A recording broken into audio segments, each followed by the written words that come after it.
Hi, again, Virginia Cassano here, but today I brought a special guest, and finally I got a woman, because I'm always surrounded by men, but she's the first one, and I want to introduce Yvonne Mojica. She has been doing loans for how long? I would say 15 years. Oh, okay. Well, she's still young, okay?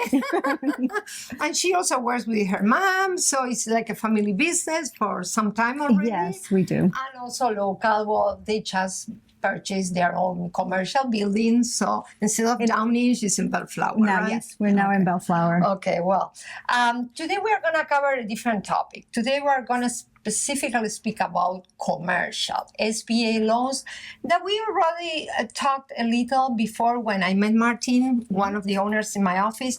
But today I brought the expert, okay? So she's going to be able to share some details. Specifically, the guidelines are whoever owns a business for at least more than 1 year? Yes. Okay. Or if you're trying to buy a commercial building, the guideline is that you have to own or occupy at least 51% of the building. Okay. And speaking about buildings, any restriction, for instance, like units or mixed use or something specific? No, not necessarily, as long as it's owner occupied. The SBA loan is a government backed up loan, so the SBA doesn't fund the loans. It's actually the lender. They just back up the loan should it go into default.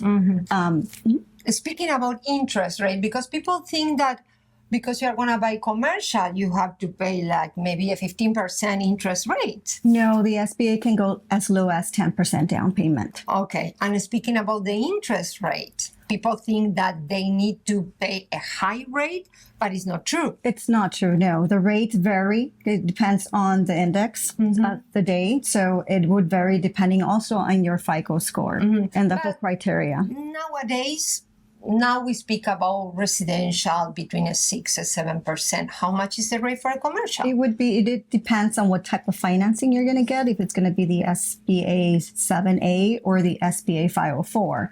So it can run anywhere from 7.5 to 10.5. Okay, well, you mentioned something about the 10%. So Yes. Any difference? Because let's focus on the main program. Which one is the ideal program for somebody who wants to buy, for instance, a restaurant?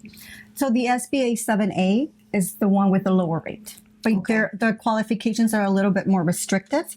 So in case if you're having problems, because it's not, we tend to also, we do on the cash flow depending on the business. So we go based on projections as well. Okay. So then that's when you will go into the SBA 504. Now, if you have a regular straight business, then you can go to the SBA 7A, which is a little lower on the FICO score, but you need to provide your last 3 tax year returns. And we have to work the numbers to see if you're going to qualify for an SBA 7A. Okay, so let's clarify. For business owners that are only have been on the business 1 year, is only one program? No, you can qualify. We can still qualify, yes. Okay. And they're both similar. The only thing is on the rate. Okay, the rate only. Yes. Okay, the rest, down payment? Down payment 10%. Okay. One of the programs, or both, please correct me if I'm wrong, it also covers the moving expenses, right? Yes, you could, for the working expenses, you can also obtain a loan. So it's not only if you want to start, you can also expand a business and working capital as well. And that's something very important. You just mentioned expand. Expand the business. Can you very briefly explain, for instance, in which situation somebody that owns what kind of business could expand to build something else or even to buy a second property? So like a restaurant, they need working capital. They need to buy the equipment, let's say for the kitchen.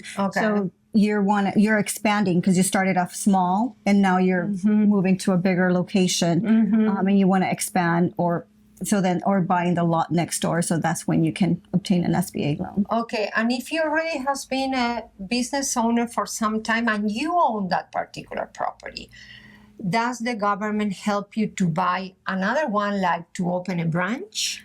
It has to be 51% owner occupied. Okay. But let's assume... So if it's the same business, then yes. Okay, perfect. Okay. Any advice for people that are thinking, because it happened to me. So for investment, you can. It has to be owner occupied. And so it can't be as an investment, and you cannot buy commercial buildings like rental properties. It has to be owner occupied for the SBA. So let's clarify. People who only want to buy units to rent out, it doesn't qualify. Doesn't qualify. Okay, yeah. But still you do that kind of loans. Yes, too. we do. We do commercial lending as well that we can, and also your regular standard financing. Okay. Can you briefly explain a little about investments? So for investments, if you want to buy a building for commercial, let's say units, we do offer the DSCR, which is mainly focused and aimed for investors. You don't have to provide any documentation. It's just based on the value of the property, of the rental. And as long as the ratio meets, you're able to finance the property. What's going to be the down payment, the minimum? The down payment minimum, it can vary from anywhere from 20 to 35%. It all depends on the rental income. Yeah, because something that is very important that people sometimes don't know, the building has to qualify based on the income. Yes. You know?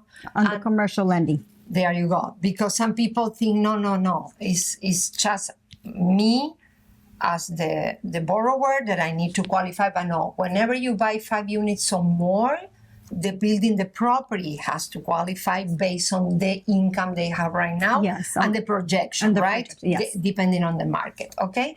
Well, again, Yvonne Mojica here helping commercial property and commercial owners that want to expand or buy their first property. Also investment, like she just mentioned. And whenever you need more information, you can call me. I can offer you this information, no commitment as usual. Email or text, call me at 323-717-5167. Thank you. Thank you.